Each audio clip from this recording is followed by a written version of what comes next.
দেবাদেব মহাদেবের আশীর্বাদ মস্তকে নিয়ে বাণিজ্য করতে এসেছে। তাই বাণিজ্য সমাপ্ত করার প্রাককালে পাত্র মহাকর কাছে সংবাদ পেলাম যে আমার ওই সুশীলাকে ওই দিঘি সরোবরে নারী দুনিয়া ছিনিমিনি খেলেছে। এই লক্ষ্মীন্দ্র, এই সেই লক্ষ্মীন্দ্র, আমি স্বদেশে গিয়ে তন্ন তন্ন করে খোঁজ করবো। সেই লক্ষ্মীন্দ্র, সেই লক্ষ্মীন্দ্রকে যদি দেখতে পাই আমি ঘন্টা দণ্ডিত করবো। আমি না পেলাম না বসন, স্বদেশে ফিরে যাব। সদাই মাঝুগা চলো চলো মাঝি ভাই। বাবু বাবু মাঝি বলো ভাই। প্রায় দীর্ঘদিন হতে চলো, তাই না? হ্যাঁ, দীর্ঘদিন হয়ে গেছে। তাই বাণিজ্য আমি সমাপ্ত করেছি। আমরা স্বদেশে ফিরে যাব। স্বদেশে ফিরে যাবেন? হ্যাঁ। আর কিছুদিন থাকলে হয় না? আর থাকবো না আমি। তোমার থাকতে মনটা মন বেশি চাইছে? চঞ্চল বাড়িতে হয়ে কেউ গেছে। নেই না, আচ্ছা। ওই জন্যই বলছি। ওগো দেশবাসী, আপনাদের রাজ্য হিসেবে বাণিজ্য করতে আমি বাণিজ্য সমাপ্ত করেছি। আপনাদের দেশ থেকে আমি বিদায় নিচ্ছি। আপনারা আমাকে আশীর্বাদ করুন যেন আমি স্বদেশে গিয়ে পিতা মাতাকে আমি দর্শন করতে পারি। জয় শিব শম্ভ। তবে মাঝি, হ্যাঁ বাবু বলো। মনে আনন্দ কণ্ঠস্বরে একটা গান বলো। ঠিক আস্তে আস্তে আমরা পৌঁছে যাবো আমার আপনি নৌকায় উঠে স্বদেশে। বেশ।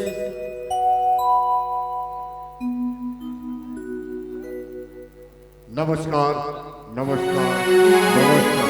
আরে ও মাঝি ভাই, কি? হালখানা একটু শক্ত করে ধরে রাখি। হ্যাঁ, ঠিক আছে। হই আমার গলা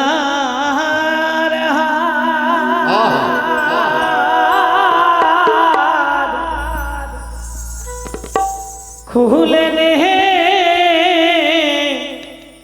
ও গো ও ললিতে। জয় শিব শম্ভ।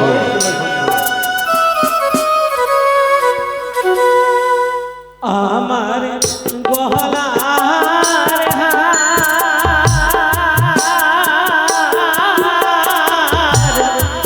খুলে নে ও ললিতে।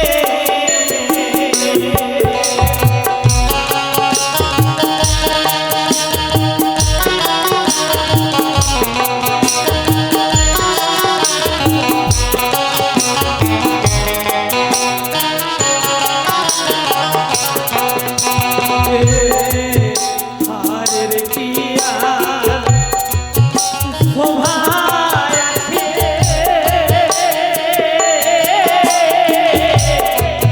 যারে শোভা তার সঙ্গে গেছে গো। চলো মাঝি ভাই।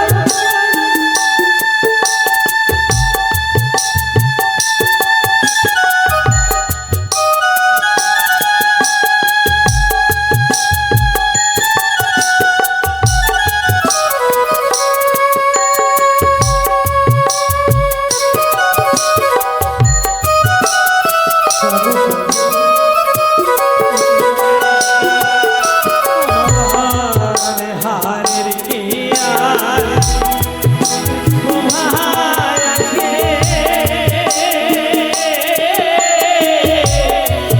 যারে শোভা তার সঙ্গে গেছে গো।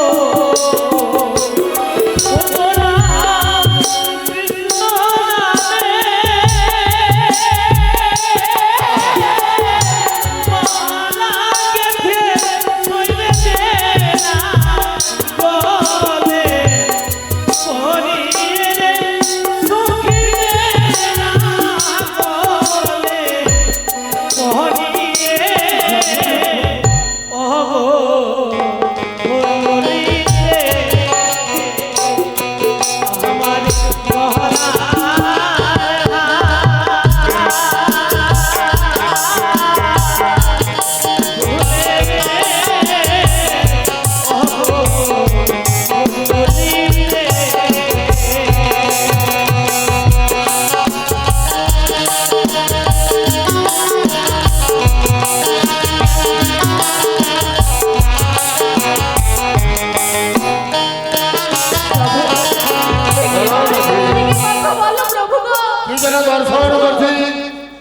সাগর সবসময় জল টলমল করছে, কি জন্য ভেসে আসছে? না কখনোই সূর্য উদিত হচ্ছে সাগরে। বাবু তাই টেঙা নিয়ে চলো সামনে। কথা বলবো হ্যাঁ, বলো, বলো। আমরা বণিক জাতি, তাই তো আমরা বাণিজ্য করতেছি। হ্যাঁ, তো যাই হোক, এই সাগর সঙ্গমে অনেক কিছু ভেসে যায়, যাই তো। তো যে ভেসে যাচ্ছে যেতে দিন, আমরা আমাদের কর্ম করুন। চলুন আমরা এগিয়ে যাই। শোনো মাঝিগণ, আমি যে রাজা, কেউ যদি বিপদে পড়ে, কোনো পশু পাখি, কোনো মানব যদি ভাসতে ভাসতে যায়, রক্ষা করার কর্তব্য হচ্ছে আমার। ও, এই কর্তব্যটা আপনাদের আমাদের? হ্যাঁ, বেশ, তাই করুন। তাহলে চলুন। আগে চলো ওইদিকে নিয়ে। সে কি? হে কি? কে? এ কি কন্যা? তোমরা কে তুমি? সাগর সঙ্গমে তুমি একা একা ভেসে যাচ্ছ, তোমার পক্ষে কি রয়েছে? এ হচ্ছে স্বামী দেবতা। তোমার বীর বাসর ঘরে সর্বদংশনে মৃত্যু হয়েছে। আমি যে বড়ই জন্ম দুঃখিনী গো। তোমার স্বামীকে লোহ বাসর ঘরে দংশন করেছে, তাই তুমি নদী বক্ষে ভাসতে ভাসতে যাচ্ছ। ভেসে ভেসে যাবো আমি দেবতা নগরে। আইরে নিহতের খেলা। আমি বন্ধা, আমার কোনো সন্তান নেই। এই সোনার প্রতিমাকে নদীর বক্ষে ভাসিয়ে দিয়েছে। হাইরে ঠাকুর, ওরে কন্যা, তুমি নদী বক্ষে ভাসতে দেব পরে গিয়ে কি করবে? স্বামীর প্রাণ আমি ফিরিয়ে নেব। তোমার স্বামীকে ফিরে নেবে? শয়নে স্বপ্নে নিদ্রা জাগরণ বন্ধনে শুনে নিজে মৃত্যু মানুষ আছে। হে সদাগা, স্বামীকে নিয়ে চলেছি গণকে দেবতা নগরে। স্বামীর প্রাণ আমি ফিরিয়ে নেব, উচিত বিচার চেয়ে ফিরিয়ে নেব। ঠিক আছে কন্যা, তুমি যখন তোমার স্বামীকে জীবিত করতে যাবে দেবপুরে, তোমাকে আর বাধা দেব না। কিন্তু কিন্তু যাওয়ার প্রাককালে তুমি তোমার আত্মপরিচয় দেবে। বলো তো, তোমার তোমার শ্বশুর ঠাকুরের নাম কি বলো তো?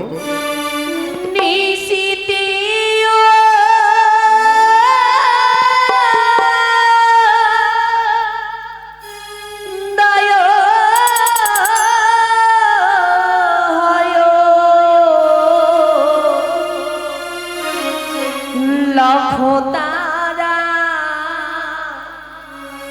মাঝে রায় সে হো নাম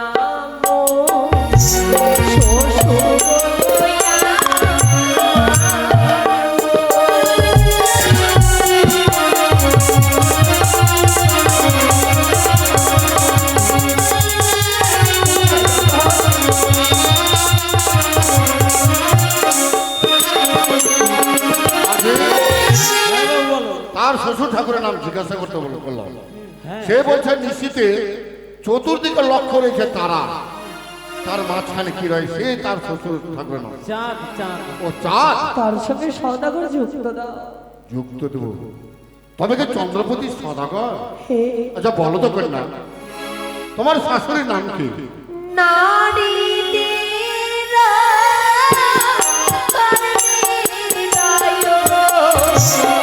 বলো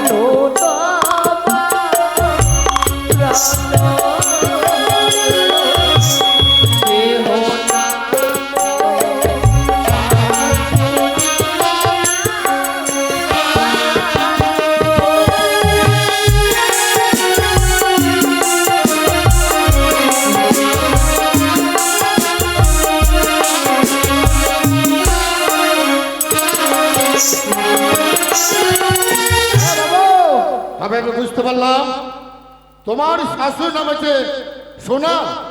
তার সঙ্গে কাজ যুক্ত দাও। ও সনকা। আচ্ছা আচ্ছা আচ্ছা বলো তো তোমার স্বামীর নাম কি? যত বাছা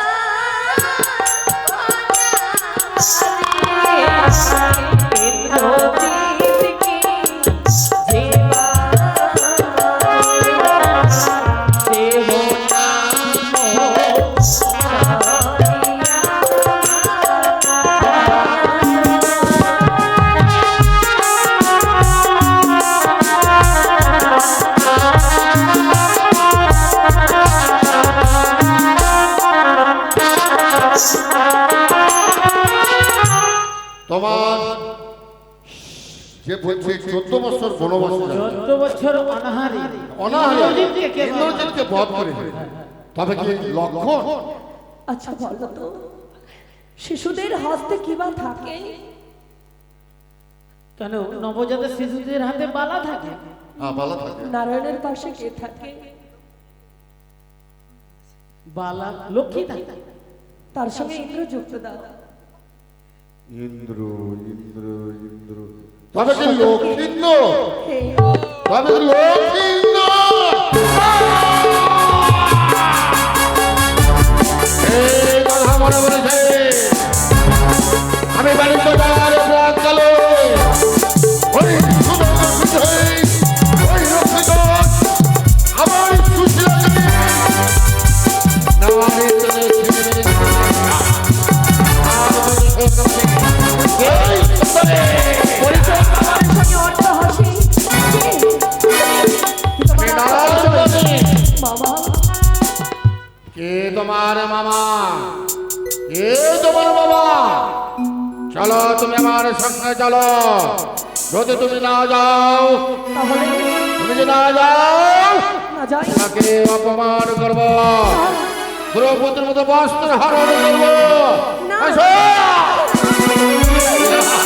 তুমি দানি হে মামা,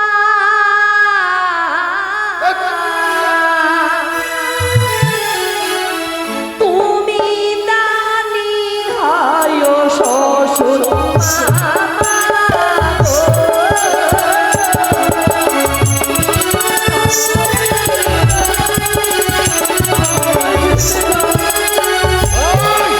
তুমি না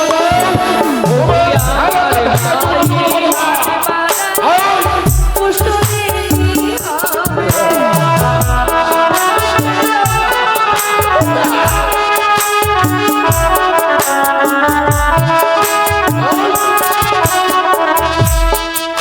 উকি কাকুতি মিনতি করি বলিবে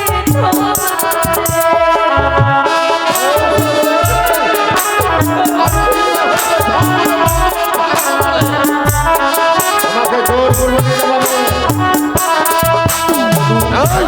পথ ছেড়ে দাও, নয় আসো। সর্বনাশ হবে। পারবো না।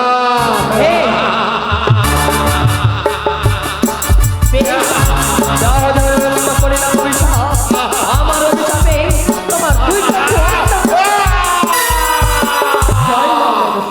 এ কি মাঝি? আমি কিছু দেখতে পাচ্ছি না মাঝি। আমি যে কন্যাকে যাব অপমান করেছি, অন্যায় ভাষা বলেছি, নিশ্চয়ই তার কথন যাবে নয়ন হয়েছি। সে সাধারণ মানব না, সেই হচ্ছে দেব অংশে। মাঝি, তাকে সম্মুখে নিয়ে এসেও আমি তার কাছে ক্ষমা চাইব। মা মা বলে আমি তাকে সম্ভাষণ করবো। মামা, আমার নয়ন ফিরে দাও বাবু, মামা গো, তুমি আমার মা। পূর্বেই তোমায় বলেছিলাম সন্তানের বিপদে বলে সন্তানকে রক্ষা করার কর্তব্য মায়ের। বেশ, নিজের ভুল যখন নিজে বুঝতে পেরেছে, আমি কেন স্বয়ং ভগবানও ক্ষমা করে দেবে। এই পবিত্র গঙ্গার জল হস্তে নিয়ে প্রতিজ্ঞা করো, আজ থেকে কোনো নারীকে অসম্মান করবে না। সকল আমি নারীকে মনোরম দর্শন করবে। তোমার সম্মুখে মায়ের নদীর বক্ষে জল নিয়ে স্পর্শ করছি। আমি কোনোদিন পথে যদি কোনো নারী দেখতে পাই, তাকে মা মা বলে সম্ভাষণ করবো, কেউ অপমান করবো না। এই আমি প্রতিজ্ঞাবদ্ধ হলো। মামা, ওরে মা, নয়ন তো ফিরিয়ে পেয়েছো, যতদিন স্বামী ফিরিয়ে আসবো না এই ঘাট পরিত্যাগ করে কোথাও যাবে না। কিন্তু মা, তুমি আমার ভাগনা বউ হয়েছ। চলো ভাগনাকে কোনোদিন দেখতে পাই না, আজকে ভাগনা নাম করলাম। তাই হবে আমার জলে বালু চলে ধরিল মা। সেদিন তুমি আমার ভাগনা ঠাকুরকে ফিরিয়ে নিয়ে আসবে, সেদিন আমাকে মুক্তি করে দেবে মা। যাও মা, তোমার শঙ্খ সিঁদুর যেন বজায় থাকে।